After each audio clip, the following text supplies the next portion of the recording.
여러분 안녕하십니까? 여디디아와 함께하는 하늘 은하수 라디오에 오신 모든 분들을 진심으로 환영합니다. 오늘은 호수의 밤이라는 제목으로 이야기를 나눠보겠습니다. 그날 정말 놀라운 일이 있었죠. 예수님께서 보리떡 5개와 물고기 2마리로 수많은 사람들을 배불리 먹이셨잖아요.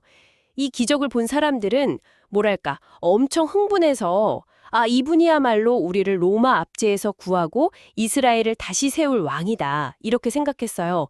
그런데 여디디아님, 예수님은 왜 그들의 그 간절한 요청, 왕이 되어 달라는 그 요청을 딱 거절하시고 제자들까지 먼저 배에 태워 보내셨을까요? 좀 의아하긴 해요. 네, 그 질문이 아주 중요합니다. 당시 상황을 보면 사람들이 그 기적에 완전히 압도됐어요. 그래서 예수님을 그들이 오랫동안 기다려온 그런 정치적 메시아, 왕으로 삼으려고 했던 거죠. 심지어 제자계까지도 약간 그런 분위기에 휩쓸렸고요. 제자들마저도요? 네. 하지만 예수님의 목적은 그게 아니셨거든요.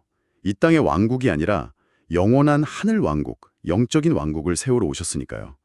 사람들의 그런 움직임이 자칫하면 폭력 사태로 번질 수도 있었고 그건 예수님이 이루려 하신 그 구원의 계획을 오히려 방해할 수 있었어요. 아하, 그렇군요. 그래서 단호하게 무리를 해산시키시고 제자들을 먼저 보내신 후에 조용히 기도하러 산으로 가신 겁니다. 제자들하고 군중들을 다 보내시고 홀로 산에서 기도하셨군요.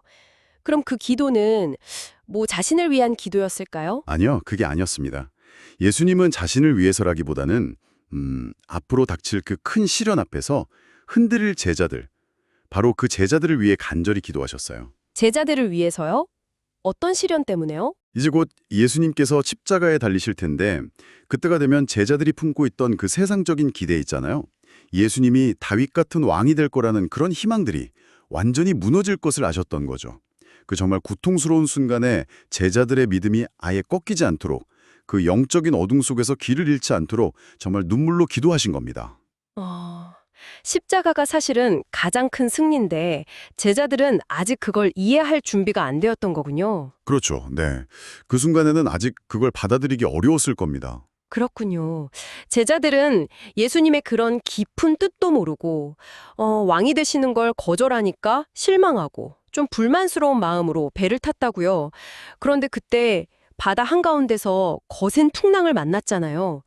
이것도 그냥 우연은 아니었겠죠? 어떤 의미가 있을까요? 맞습니다. 우연이 아니었죠. 제자들은 사실 예수님의 결정에 불만도 있었고 마음 한편으로는 여전히 세상적인 야망을 버리지 못하고 있었어요. 어쩌면 예수님에 대해서 약간 의심하는 마음까지 생겼을지도 모르고요. 그랬을 수 있겠네요. 바로 그때 그 풍랑이 몰아닥친 것은 하나님께서 그 폭풍우를 통해서 제자들이 깨닫게 하시려는 게 있었던 거죠. 그러니까 자신들의 힘으로는 정말 아무것도 할 수 없구나 하는 그 무력함, 그걸 아주 절실하게 느끼게 하시려는 거였어요.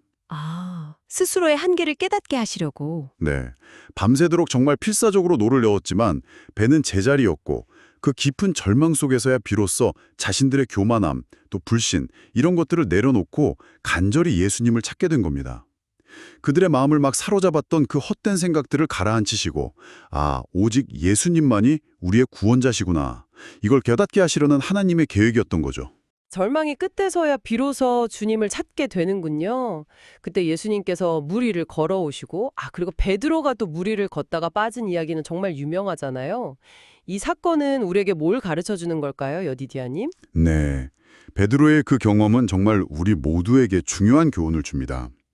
베드로는요, 예수님만 딱 바라보고 믿음으로 발을 내디뎠을 때는 정말 놀랍게도 물 위를 걸었어요. 네, 그랬죠. 하지만 그 거센 파도와 바람, 그러니까 눈앞에 닥친 문제와 어려움을 딱 보는 순간 두려움이 확 밀려왔고 동시에 내가 지금 물 위를 걷고 있네 하는 그 약간의 자만심, 그런 마음이 들면서 시선이 예수님에게서 자신에게로 향했을 때 그때부터 빠지기 시작한 거죠. 시선을 놓쳤군요. 그렇죠. 예수님은 바로 그를 건져주시면서 믿음이 작은 자여 왜 의심하였느냐 하고 물으셨잖아요.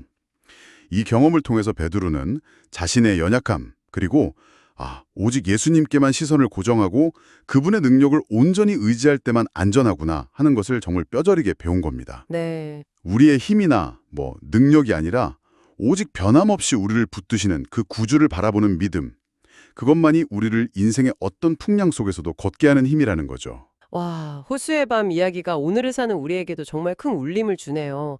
그럼 마지막으로 이 이야기를 통해 우리가 삶 속에서 꼭 붙잡아야 할 교훈을 한번 정리해 주시면 좋겠습니다. 네, 우리도 그렇습니다.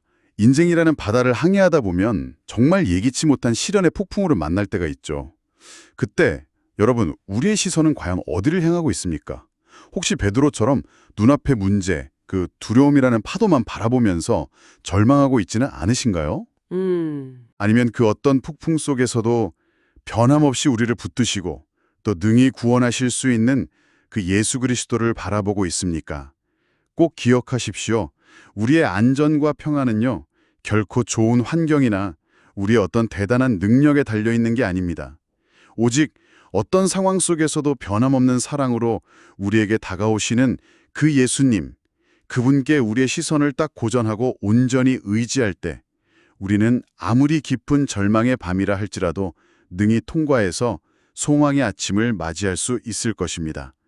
그 믿음으로 오늘 하루도 꼭 승리하시기를 바랍니다. 여러분, 오늘의 하늘은하수 라디오 어떠셨나요? 매일매일 저녁 9시에 더 다양하고 흥미로운 주제로 여러분들을 찾아오도록 하겠습니다. 구독과 좋아요, 알림 설정은 저에게 큰 힘이 됩니다. 내일 다시 만나요. 안녕!